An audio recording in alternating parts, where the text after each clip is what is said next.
Com és que de vegades algunes coses ens fan tanta por quan sabem que no ens faran res?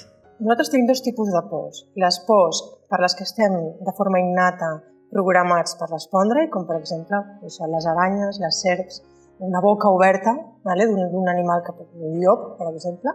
Això emet respostes superautomàtiques i que sembla ser que són bastant innates.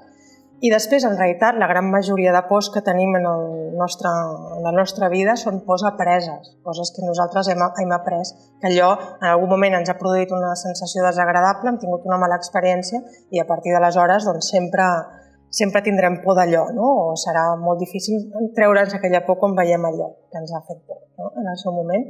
Doncs això, tenim aquests dos tipus de por. Probablement, i tot això és bastant automàtic. Aleshores, moltes vegades, doncs això, si tu veus una aranyeta, una cosa... O sigui, no pots evitar tenir aquesta resposta que és tan automatitzada a la por. Nosaltres som éssers molt complexes i tenim la nostra escorça, per exemple, està la prefrontal, sobretot. El prefrontal el tenim molt desenvolupat comparat amb la resta de tots aquests animals que he dit. Som els que estem més desenvolupats d'aquí al davant. Aleshores, nosaltres amb el prefrontal el que fem és donar sentit a l'emoció. O sigui, quan l'amígdala diu, això em fa por, tu pots dir des d'aquí, escolta, no n'hi ha per tant, vull dir, una aranyeta petita, aquí no tenim viudes negres, aquí no et matarà, no passa res.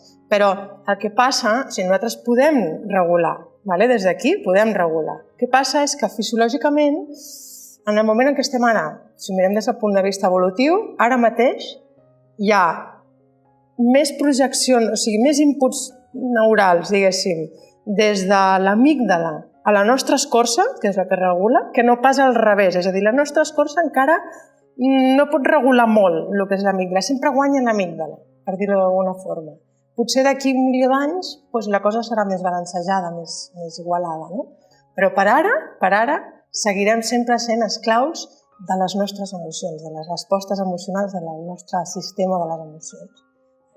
I és per això que moltes vegades tenim por de coses que no hauríem de tenir.